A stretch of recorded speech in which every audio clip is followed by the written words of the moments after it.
Hi folks, John Cordisco back again from Cordisco's Chess Center. Just wanted to share with you a game that I played earlier in my monthly tournaments that I have here. This was played, I am black, my opponent is white. My rating is 1544, my opponent's is 1569. This is a gentleman that we've gone back and forth for many years in tournaments playing, and we always have a good game, and it's always fun. And the best part for me was it was a little bit better than usual because this game I won. The theme of this game I'm going to call is keeping a cool head under pressure. You'll see as the pressure comes on, sometimes you see ghosts and monsters that aren't really there, and it makes you make mistakes that end up costing you the game. And I believe this is one of those examples. This is not a critique of my opponent. I have done on the opposite end with him many times as well. So let's get started. He went c4.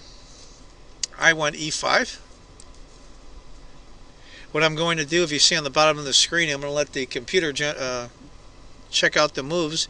And as you see in the parenthesis, that is the score. If there's not a minus in the parenthesis, that means white's ahead. And a small minus, as you see there now, means black is ahead depending on the move. He went g3. I went knight f6. He went bishop g2, knight c6, knight c3, bishop c5. He went e3, which I was a little surprised at. I know he's probably trying to push the queen pawn here to take over the center, but this dark squared bishop ends up coming out a different way, and it ends up being in his way, so be mindful of that as you're beginning your opening here. I castled. He went knight on gd2, and I went a6. I want to leave an escape square because I know he's going to bring his pawn up. He went a3, and here he comes. And I don't think I lost my place here. a6, and then white went a3.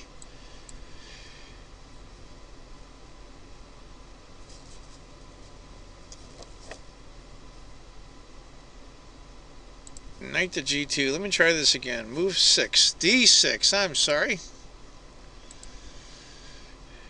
Can't even read my own writing. How bad is that? a3. He went a6. He went b4, and I went bishop to a7. Now, if we get done with all my mess-ups here, I can concentrate on the game. I tucked away my dart-squared bishop. I've got my king castled. He's going to be castling shortly. He's got a pretty good incentive on the queen side, but as you're going to see very shortly here, all of the action is going to take place on the king side. He went bishop to b2. And I went bishop to d7. I probably should have brought my bishop here or here. I just wanted to get my pieces developed. I wanted to get solid. I've had some trouble in the past with this gentleman in games. We've gone back and forth, and I was really determined to really try in this one. And I was just going to play solid, get my pieces out, and go from there. He went rook to c1. And this one I gave a lot of thought to. If you notice, his dart square bishop is pretty tucked, pretty behind here. He can't come out to here. He can't come out in this general area to harass my knight.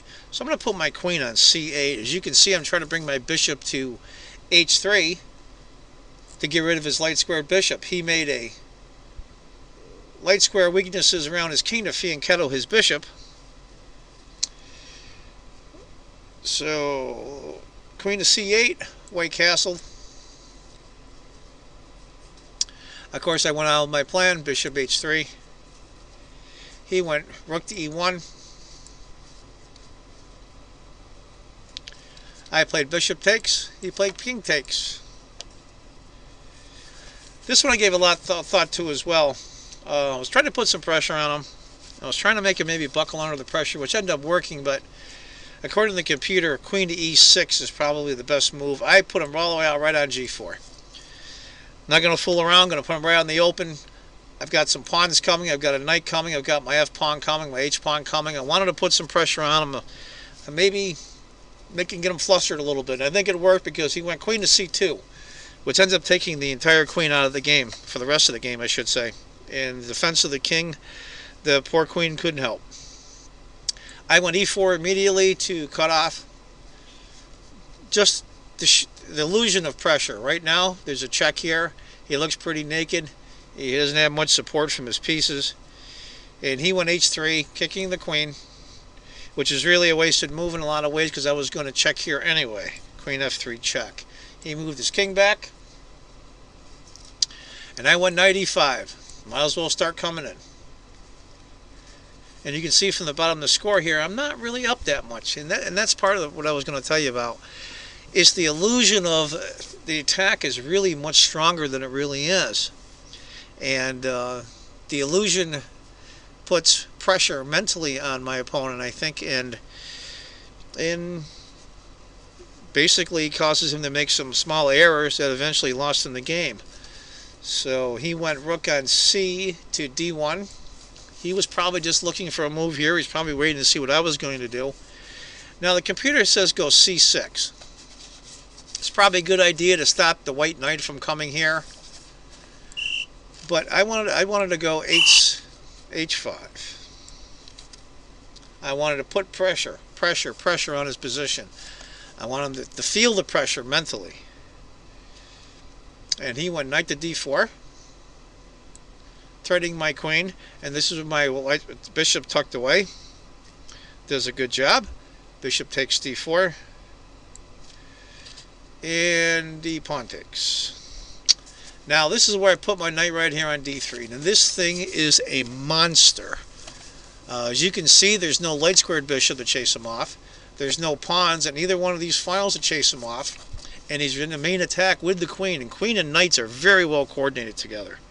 This thing is absolute monster. And you'll see later he plays a key role. He went rook to e3. I think he knew he was going to give up this pawn here.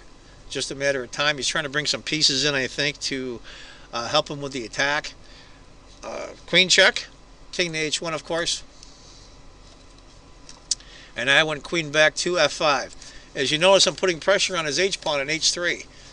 It might have been the best move in the world, but my idea was keep putting the pressure on. Do not let up. Make him react to you. And that is the key to a lot of attacks, because I think a lot of it is the pieces on the board, but I believe a lot of it is mental as well. And I moved my queen to g6. Now I'm threading pawn here.